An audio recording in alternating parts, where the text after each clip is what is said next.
Islam futuristik. Assalamualaikum warahmatullahi wabarakatuh. Alhamdulillahirabbil alamin. A'udzubillahi minasyaitonirrajim. Bismillahirrahmanirrahim.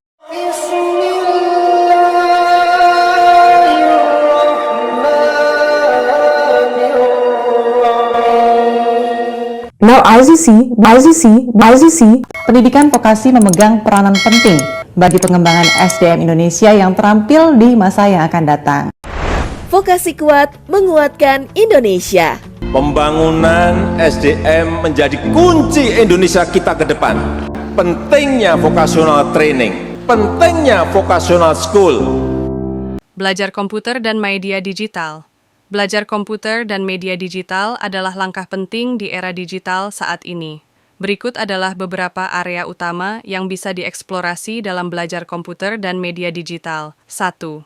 Dasar-dasar komputer, pengoperasian sistem operasi. Pelajari cara menggunakan sistem operasi seperti Windows, Mac OS, atau Linux. Penggunaan perangkat lunak, familiarisasi dengan perangkat lunak umum seperti Microsoft Office, Word, Excel, PowerPoint, dan aplikasi produktivitas lainnya. Pengantar internet, navigasi internet, pahami cara menggunakan browser, mesin pencari, dan dasar-dasar keamanan online. Media sosial, pelajari cara menggunakan platform media sosial dan etika dalam berinteraksi di dunia maya.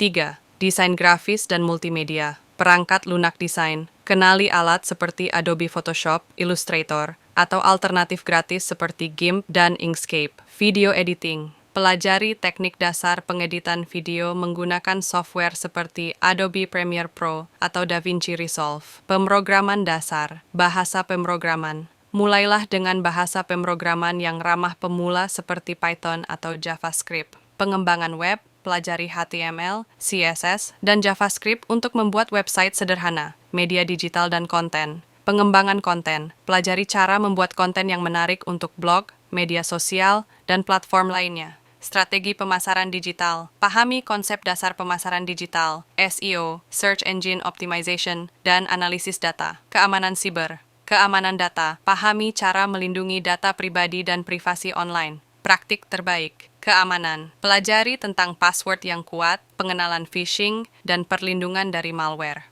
7. Etika dan hukum digital, hak cipta dan lisensi. Pahami pentingnya hak cipta dalam konten digital dan cara menggunakan konten secara legal.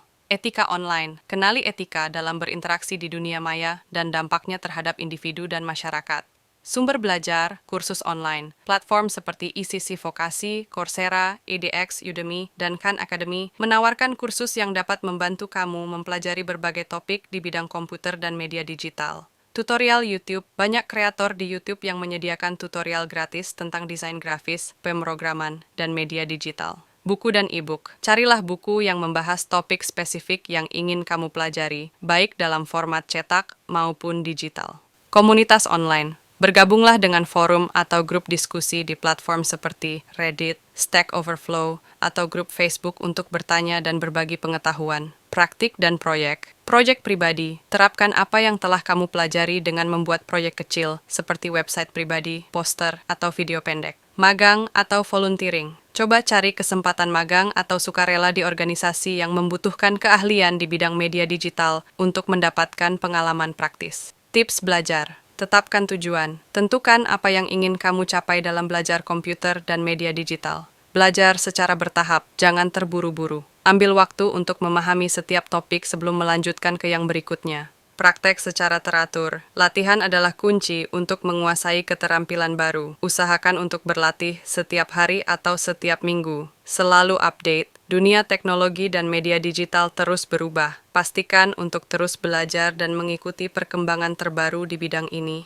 Dengan dedikasi dan sumber daya yang tepat, kamu bisa menguasai keterampilan di komputer dan media digital yang akan bermanfaat dalam berbagai aspek kehidupan dan kariermu. Selamat belajar. Pembangunan SDM menjadi kunci Indonesia kita ke depan. Pentingnya vocational training, pentingnya vocational school. Era digital. Sebelum memulai video kali ini, bagi kalian yang belum subscribe silahkan klik tombol subscribe. Dan jangan lupa juga untuk memberikan like pada video ini. Kurikulum Merdeka adalah kurikulum yang diusung oleh Kementerian Pendidikan, Kebudayaan, Riset, dan Teknologi, Kemendikbudristek. Kurikulum ini bertujuan untuk memperbaiki sistem pendidikan di Indonesia dengan mengedepankan nilai-nilai keindonesiaan dan kearifan lokal. Salah satu konsep penting dalam kurikulum Merdeka adalah konsep pembelajaran. Konsep pembelajaran dalam kurikulum Merdeka mengacu pada pendekatan yang berpusat pada peserta didik.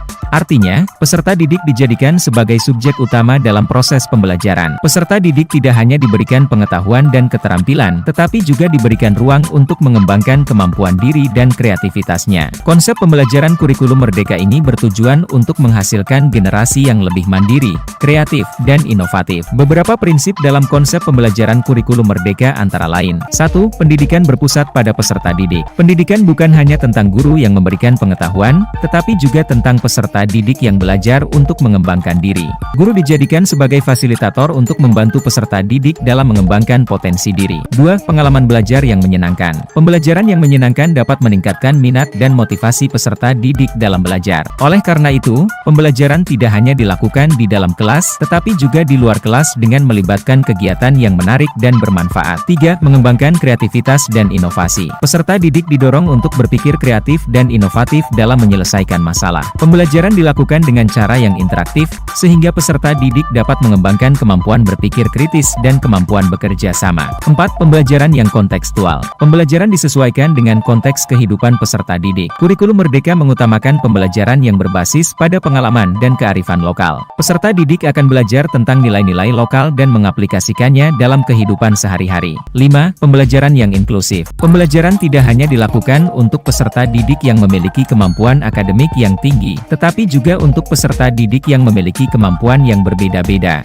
Pembelajaran dilakukan dengan cara yang menyenangkan dan menyediakan kesempatan yang sama bagi semua peserta didik untuk mengembangkan potensi diri.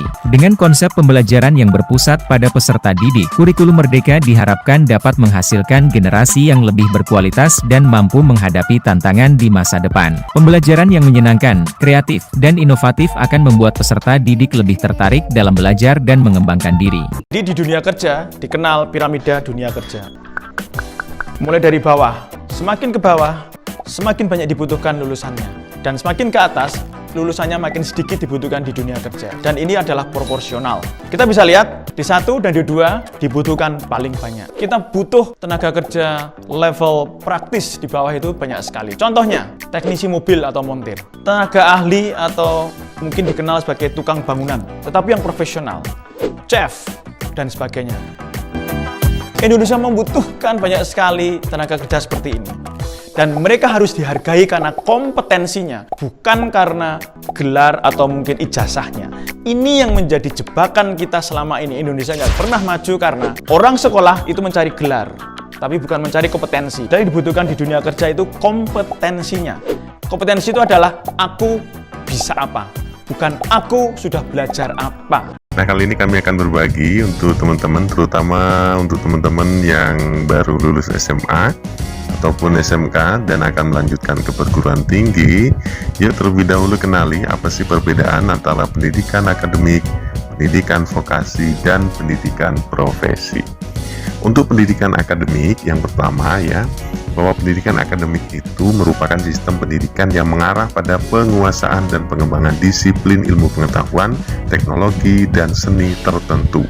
Jenjang pendidikan yang tersedia pada pendidikan akademik yaitu strata 1 atau pendidikan sarjana, strata 2 pendidikan magister atau master, dan strata 3 pendidikan doktoral.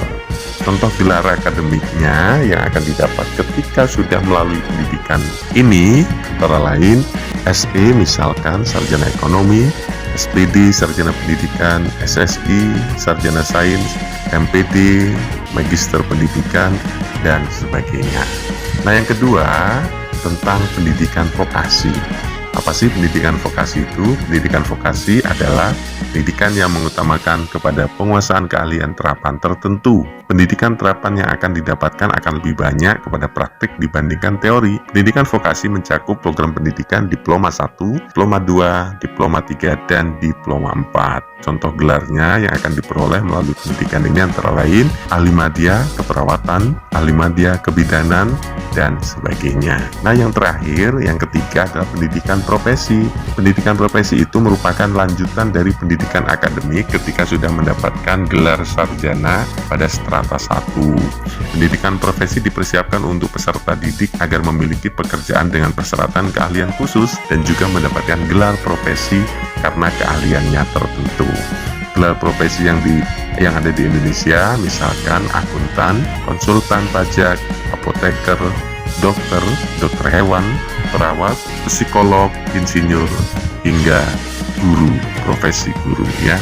Nah itu, jadi teman-teman buat adik-adik sekalian yang akan melanjutkan pendidikan bisa menjadi referensi apakah akan melanjutkan pada pendidikan akademik ataupun melanjutkan pada pendidikan vokasi. Semoga Allah senantiasa menuntun kita di jalan yang diridhoinya. Amin amin ya rabbal alamin. Aku qouli hadza astaghfirullah li wa lakum. Wassalamualaikum warahmatullahi wabarakatuh. Terima kasih.